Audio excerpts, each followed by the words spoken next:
At Great Sand Dunes National Park, there are plenty of sounds. The sand whipping across the dune field, the laughs of visitors, sledding and tumbling down the soft hills. And just 2 hours later, the patter of a sudden hailstorm. But these dunes in south-central Colorado, famous for being the tallest in North America, are also among the quietest places in the entire country. Those dunes are one of the most remarkable acoustic environments in the world. And sound, when it strikes those surfaces, instead of bouncing back off, tends to get absorbed into the dunes. And so it's acting like a big sound deadening device. The two things that affect sound levels Scientist Kurt Fristrup carries a backpack full of devices he uses to assess sound quality as part of the Park Service Natural Sounds Division.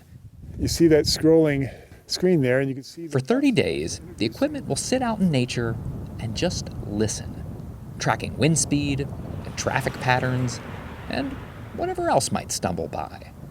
In addition to measuring what the average conditions are, we try to capture a greatest hits, sort of albums of all the unusual or particularly significant or interesting sounds. At Great Sand Dunes, Kurt's team has captured everything from the sound of an elk bugling to defend its territory, to coyotes giving chase. In fact, this pocket of sand is quiet enough you could record an actual album here. Really quiet recording studio might be about 20 decibels. When you get up in the dunes, we get down into the single digits. We've had readings in these dunes that are on the order of 3 or 4 decibels, so quite a bit quieter. With background noise levels that low, it makes eavesdropping easy. It really is crazy how sound travels in the dunes. From here, I can hear every word of the conversation of those people all the way over there. When you get into these really quiet places, all of a sudden the soundscape you perceive becomes amazingly expansive. You suddenly feel much more closely connected to that place because every little sound, you're aware of it. So you hear it.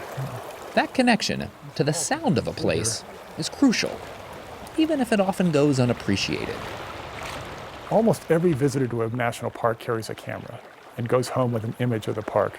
And I've often wondered why more people don't come to parks to make a recording, because in some respects, sound evokes memory more powerfully than photos.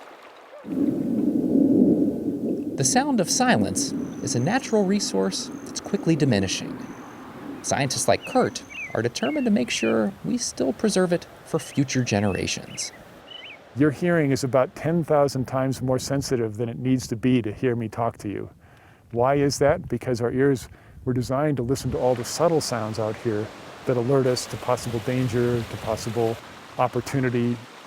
Going into a park, it's a chance to reawaken that sense of really mindful, attentive listening. A chance to experience a soundscape just as impressive as a landscape.